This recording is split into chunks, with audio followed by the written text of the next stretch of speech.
নমস্কার বন্ধুরা, আমার চ্যানেলে আপনাদের সকলকে ওয়েলকাম। তো চলে এসেছি আজ আমি আরেকটা নতুন রেসিপি নিয়ে, সেটা হলো রেস্টুরেন্ট স্টাইলে পনিরের সবজি মশলা। তো যারা যারা আমার চ্যানেলটি এখন পর্যন্ত সাবস্ক্রাইব করনি তারা অবশ্যই একটু করে দেবেন। আমার এই চ্যানেলে আপনারা অনেক ধরনের রেসিপি দেখতে পাবেন। আর যারা আমার অলরেডি সাবস্ক্রাইবার আছেন তাদেরকে অনেক ধন্যবাদ। এইভাবেই আমাকে সাপোর্ট করবেন। তো এবার বেশি কথা না বলে দেখা যাক কিভাবে আমি রেসিপিটি বানিয়েছি।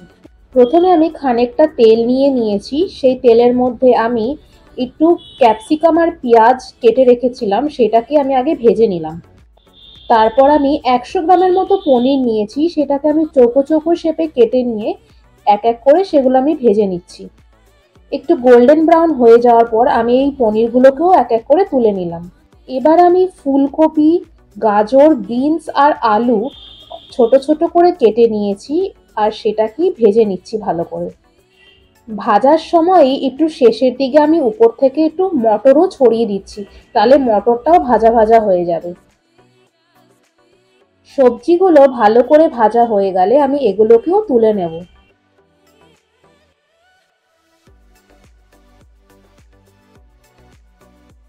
এবার আমি 1 চামচ মতো জিরা, ধনে, কালো মরিচ আর 3-4টে শুকনো লঙ্কা ভালো করে একটু ভেজে নিয়ে সেগুলোকে ঠান্ডা হতে রেখে দিচ্ছি। একটু ঠান্ডা হয়ে গেলেই আমি সেগুলোকে গ্রাইন্ডারে ভালো করে পিষে নেব। পিষে নেওয়ার পর আমি এই মশলাটা একপাশে আপাতত রেখে দিচ্ছি।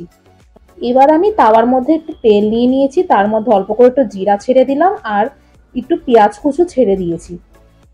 এবার যতক্ষণ এইদিকে পেঁয়াজটা ভাজা ভাজা হচ্ছে ততক্ষণ আমি এইদিকে 2-3টে টমেটো নিয়েছি। সেই টমেটোটা ভালো করে গ্রাইন্ড করে সেটার পিউরি বানিয়ে নিয়েছি।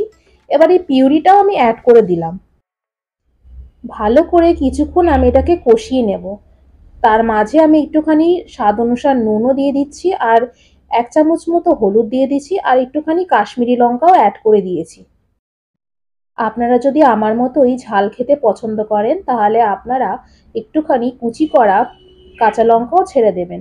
এবার আমি যে সবজিগুলো ভেজে রেখেছিলাম সেই সবজিগুলো আমি এর মধ্যে অ্যাড করে দিলাম। ভালো করে কিছুক্ষণ কষিয়ে নেওয়ার পর আমি যে মশলাটা পিষে রেখেছিলাম সেই মশলাটাও আমি উপর থেকে ছেড়ে দিলাম। ভালো করে কিছুক্ষণ পাকিয়ে নিয়ে আমি এর মধ্যে খানিকটা জল অ্যাড করে দিয়েছি। এইবার আমি অন্তত 10-15 মিনিট এটাকে ফুটতে দেব। যখন তরকারিটা ফুটে আসবে আমি যে ক্যাপসিকাম, পেঁয়াজ আর পনিরটা ভেজে রেখেছিলাম সেটাও আমি অ্যাড করে দেব। ভালো করে এবার কিছুক্ষণ নাড়িয়ে চাড়িয়ে আমি গরম মশলা উপর থেকে একটু ছড়িয়ে দিচ্ছি আর অল্প করে একটু কাস্তুরি মেথি আর কুচো করা ধনেপাতাও উপর থেকে ছড়িয়ে দিয়েছি। ব্যাস হয়ে গেল আমাদের রেস্টুরেন্ট স্টাইলের পনিরের সবজি মশলা। দেখতে যতটা কঠিন লাগছিল কিন্তু বানাতে ততটাই সোজা।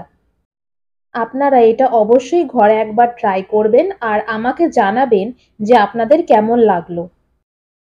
তো আজকের জন্য এতটাই, আবার পরের ভিডিওতে দেখা হবে। ধন্যবাদ।